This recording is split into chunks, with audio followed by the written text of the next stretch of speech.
Hi, Shawn. My name is Ruben Peralta from costalecas.net. How are you? I'm good, man. Nice to meet you.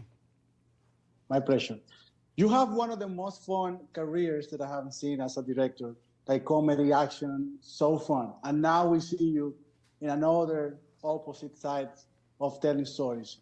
Uh, how easy was that switch, or why you make that decision to switch from all this fun, energy, characters to this seriousness of telling a great story? I think that I would get bored if I only did one thing forever. And when you become successful at something, people want you to keep doing it. And there was a time, maybe 10, 12, 13 years ago, where I thought, oh, I'm the night at the museum guy. I'm always going to be doing these family comedies. And I really, really dreamed of telling stories in a variety of genres and tone. And little by little, over the past 10 years, I've gotten the opportunity to really use different muscles as a storyteller, which is exactly what I'd hoped for. And with this one, it's extremely different from everything I've done. It's a pure drama. It's a historic drama. I found it very, very different as a creative experience, but not difficult, because I have all these different abilities that I had hoped to use, and I never wanted to get complacent. And so an opportunity like this has been very gratifying. Also, reading one of the production notes and watching other interviews, I noticed also that you shoot part of the story near to the frontier with Ukraine. How was that feeling? How was the experience of being so close to a conflict that we're still living now? It was very, very intense to be filming in a neighboring country to Ukraine. It was sometimes scary, sometimes tense, but it was extra profound because we were telling a story about the invasion of a country by its neighbor to the east. And we were filming it in a country that had just been invaded by its neighbor to the east. So the echoes of history and modernity were very loud. And it made me grateful to be telling a story with themes that are not just historic. They are right now. They were 2 years ago when Russia invaded Ukraine. They are right now with what we're seeing in the Middle East. Unfortunately, the world repeatedly breaks our heart.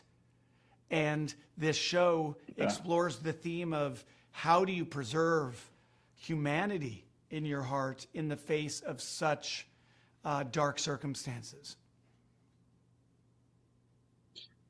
I felt that I'm a father of a daughter, and these movies, I felt that it's a father-daughter love story. And a lot has to do with the creation of characters. And Mark Ruffalo, it's amazing in this role. How was the processing of casting and creating this chemistry? Well, I felt it every second. Good, man. You know what? That's the main reason I knew I needed to direct this. I was always going to produce this. But when I got Stephen Knight's first episode, and I'm reading the scenes between this father and this daughter, and he takes her to that museum, and he plays those bird songs, and she feels her dad's eyes to make sure that his eyes are closed because her eyes don't see. I was like, I'm doing it. I'm fucking doing it. I have 4 girls, and the heart of this story is a father-daughter love story. It is sad. Sometimes it is funny. Sometimes it is happy. But it's about that love and that connection, which you understand. And I needed Mark Ruffalo because not only is he a good actor, he has a warmth. He has a soulful warmth that is innate. It's not acting. It's real. And when I watched him do the scenes with that little girl, and I watched the way he made her comfortable and he connected with her, it was magic. And that's why I knew I needed Mark Ruffalo in that performance.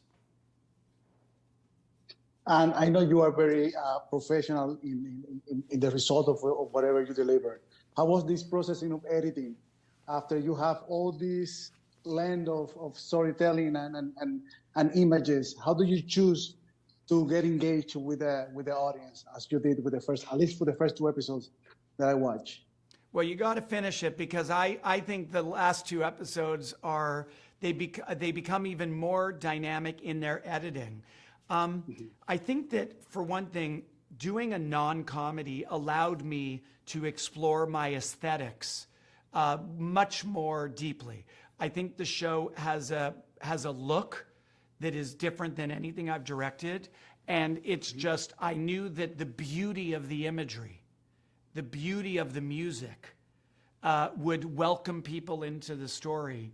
But as the narrative progresses, I needed the audience to feel the tension between the threat. The Nazis are going to find this girl. They are going to kill this girl who is broadcasting messages for the resistance. Meanwhile, you have this German soldier, Werner, who wears the uniform, but is not evil in his heart. And he's connected to that girl. And the urgent tension of that intercut was a big part of the editing. Shawn, thank you so much for your time. I appreciate it. Nice chatting with you. Thank you, man. Results. I loved it. Thank you. Thank you. My pleasure. Take care. Bye-bye. All right.